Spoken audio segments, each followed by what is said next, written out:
కొత్త వాళ్ళు ఎవరైనా వస్తే నన్ను నేను పరిచయం చేసుకుంటే, నా పేరు సంధ్యా పోషబెల్ల. ఈ బిజినెస్ స్టార్ట్ చేసి 5 years 5 సంవత్సరాలు అవుతుందండి.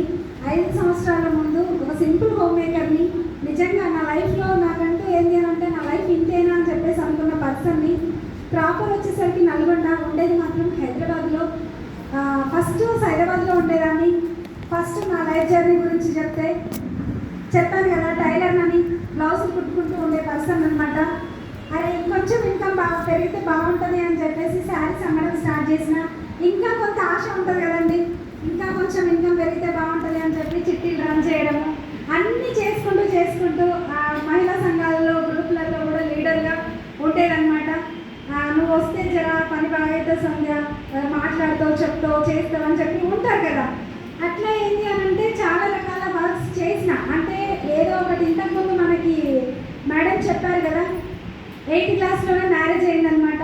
8వ తరగతిలో పెళ్ళి అని అంటే ఎట్లుంటుంది లైఫ్ అనేది. అంటే చిన్నప్పటి నుంచి మంచి డ్రీమ్ అని బాగా చదివేదాన్ని, మంచిగా చదువుకొని ఉన్న పర్సన్. కానీ ఏంటి అని అంటే తొందరగా పెళ్ళి అవ్వడం వల్ల ఇక నా లైఫ్ ఇంతేనేమో, నా జీవితం ఇంతేనేమో అనుకున్నాం. కానీ మా వారు కూడా ఏంటి అని అంటే మరీ అమ్మాయి చిన్నగా ఉంది అని చెప్పేసి దయతలిచి ఒక 1 year 1 సంవత్సరం పాటు అక్కడే ఊర్లోనే ఉండి 9th క్లాస్ కంప్లీట్ చేసుకున్నాం. ఆ 9th తర్వాత ఏంటి అని అంటే చదువుకోవాలని ఆశ నాకు చాలానే ఉండే, కానీ చదవలేని పరిస్థితి. ఇంకా పెళ్ళైన తర్వాత ఏముంటుంది, ఫస్ట్ ఏమో అమ్మాయి ఎంత చదువుకుంటే అంత చదివిస్తామంటారు. పెళ్ళైన తర్వాత ఏం చదువుతావు అమ్మాయి ఇంకా అంటారు. వేసాను, కానీ నా పరిస్థితి అలానే అయ్యింది. కానీ చదువు పైన ఆశ అయితే చనిపోలేదు. మెల్లమెల్లగా ఏంటి అని అంటే ఇక చదువు అంటే ఇక నా వల్ల కాదేమో, నేను చేయలేనేమో అని చెప్పేసి మా సార్తో ఎప్పుడు పోట్లాడు. పొద్దున్న లేచిన అంటే గొడవ అనమాట. ఏంటి నన్ను ఇంత తొందరగా పెళ్లి చేసుకొని నా జీవితం మొత్తం వేస్ట్ చేసినావు, నా ఫ్రెండ్స్ అందరూ బాగా చదువుకుంటూ మంచి లైఫ్ని లీడ్ చేస్తున్నారు, నా లైఫ్ మాత్రం ఇట్లా ఏంటి అని చెప్పి. కానీ మా సార్ అంటుండే ఒక మాట, అట్లా ఏం లేదు, అప్పటికి నాకు 2 పిల్లలు అనమాట. పిల్లల్ని స్కూల్కి పంపించి నువ్వు కూడా స్కూల్కి వెళ్ళిపో అని చెప్పి, ఊరికే స్కూల్కి పోతా అని చెప్పి అన్నీ మా ఫ్రెండ్స్ ఇప్పుడు పెళ్ళినాయి అండి. లాస్ట్ 1 year బ్యాక్ ఒకరిది, తర్వాత ఇప్పుడు ఒకరిది, తర్వాత 2 years back, 3 years back, 4 years back అట్లా పెళ్ళినాయి. నాది ఫస్ట్ నాకే అయింది. కాళ్ళకు పెట్టేసుకొని స్కూల్కి వెళ్ళిన మొట్టమొదటి పర్సన్ని నేనే. స్కూల్లో ఎవరు నేను ఒక్కదాన్ని. ఎందుకు మేడం మీ గురించి ఇంత చెప్తున్నారు అని అంటే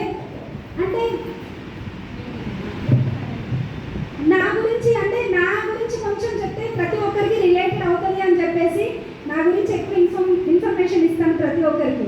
కానీ అట్లాంటి పరిస్థితులలో ఉన్న నేను కంప్లీట్గా విలేజ్ బ్యాక్గ్రౌండ్, ఏం తెలీదు, సిటీ అంటే ఏం తెలీదు. 9th క్లాస్లో తీసుకొచ్చి సిటీలో పడేసి నాకు ఏం తెలుస్తుంది. అంటే ఆ విండో ఒకటి ఉంటుంది మా ఇంట్లో, ఆ రూమ్లో విండో సైడ్ చూడాలి, ఏడవాలి, మా అమ్మ కావాలని చెప్పి. కానీ నవ్వు వస్తుందండి ఇప్పుడు, కానీ అప్పుడు బాగా ఏడ్చేది.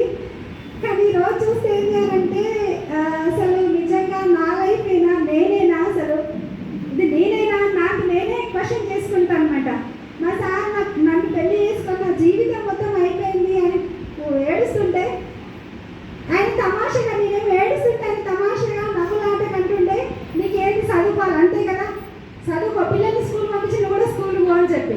నిజంగానే నిజమైందంట. ఆయన ఏ ఉద్దేశంతో అన్నారో నాకు తెలీదు. నేను ఒకటైతే మంచిగా బాగా నమ్ముతా ప్రకృతిని, ఈ విశ్వాన్ని నేను ఖచ్చితంగా నమ్ముతా. ఈరోజు చూడండి, ఆయన ఆ రోజు అన్న మాట అది నాకు నిజమయ్యింది. ఏంటి అని అంటే ఆ తర్వాత ఆయన అన్న ఒక 2-3 yearsలోనే నిజంగానే పిల్లల్ని 2-3 yearsలో కాదు 1 yearలోనే పిల్లల్ని స్కూల్కి పంపించి 9th వరకే చదువుకున్నాను చెప్పిన కదా. మళ్ళీ నేను 10th కంప్లీట్ చేసిన 2013లో 2011లో 10th క్లాస్ కంప్లీట్ చేసిన. 10th క్లాస్ కంప్లీట్ చేసిన తర్వాత అనిపించింది ఏంటంటే ఇంకా అప్పటికి పిల్లలు, ఫ్యామిలీ, ఇల్లు, సంసారం, స్కూల్కి పోయేది, పిల్లల్ని పంపించేది, నేను స్కూల్కి వెళ్ళేది, పిల్లల్ని పంపించి నేను స్కూల్కి వెళ్ళేది. భలే కామెడీ అనిపిస్తుంది కదా మీకు, బాంబే ఏదో సినిమాలాగా ఉంటామని. కానీ నా లైఫ్లో జరిగింది అండి, తీస్తేనేమో సినిమా అవుతుంది, రాస్తేనేమో పుస్తకం అవుతుంది మరి జీవితం. కాబట్టి ఏంటి అని అంటే అక్కడ నుంచి జర్నీ నాది స్టార్ట్ అయిన తర్వాత ఇంకా నాకు చదువుపైనంత ఇంట్రెస్ట్ లేకుండా అయిపోయింది. ఇంకా సంసారం, పిల్లలు, ఫ్యామిలీ ఇవన్నీ అయిపోయినాయి. దానిపైన జీవితం పైన ఏదో ఒకటి అల్టిమేట్గా ఇప్పుడు నేను చదువుకుంటున్నా అంటే దేనికోసం? డబ్బు కోసమే కదా. డబ్బు సంపాదించడం కోసమే కదా. ఎవరైనా ఈరోజు మీ పిల్లల్ని చదివించేదైనా డబ్బు సంపాదించడం కోసమే కదా. Yes or no? పిల్లల్ని ప్రేమతో చదివిస్తున్నారా? పిల్లలపై ఇన్వెస్ట్మెంట్ పెడుతున్నారా? చదివిస్తున్నారా? ఇన్వెస్ట్మెంట్. Yes or no? అట్లనే ఏంటి అని అంటే నా లైఫ్ కూడా నేను చేయాల్సింది, నేను ఎంత చదువుకున్నా డబ్బు కోసం. ఆ డబ్బు ఏదో చదువుకోకుండానే సంపాదిస్తే పోలా అని చెప్పేసి ఆలోచించిన. చాలా రకాల బిజినెస్లు చెప్పినా కదా. మిషన్ కుట్టడం అంటే చాలా ఇష్టం. చాలా మందికి అనిపిస్తుంది. ఫస్ట్ మిషన్ కుట్టడం స్టార్టింగ్ నేను అనుకున్నా, వామ్మ బ్రహ్మ విద్య అంటే ఇక గిదేనేమో అనుకున్నా నేను. అంటే మిషన్ కుట్టడం అంటే ఇప్పుడు చాలా మంది స్టార్ట్ అయినప్పుడు మీకు కూడా అనిపిస్తుందా లేదా? అమ్మ మిషన్ కుట్టడం అంటే ఇంకా వాళ్ళకి మించిన లేరు. నా లైఫ్లో హైయెస్ట్ డ్రీమ్ అదే పెట్టుకున్నప్పుడు.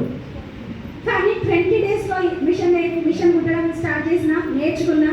తర్వాత శారీస్ బిజినెస్ స్టార్ట్ చేసిన, చిట్టీలు రన్ చేసిన, చాలా రకాల స్ట్రగుల్స్ ఫేస్ చేసినాం. ఆ తర్వాత ఏంటి అంటే ఒక నెట్వర్క్ ఇట్లాంటి ఒక కంపెనీ రావడం జరిగింది. కానీ నాకు రైట్ అనిపించలేదు కంపెనీ. డైరెక్ట్ సెల్లింగ్లో డబ్బు ఉంది, వర్త్ ఉందని అర్థమైంది. కానీ నాకు రైట్ అనిపించలేదు. వర్క్ చేసిన రిజల్ట్ అయితే లేదు. కానీ 2019వ సంవత్సరంలో వెస్టీజ్ ఆపర్చునిటీ వచ్చింది.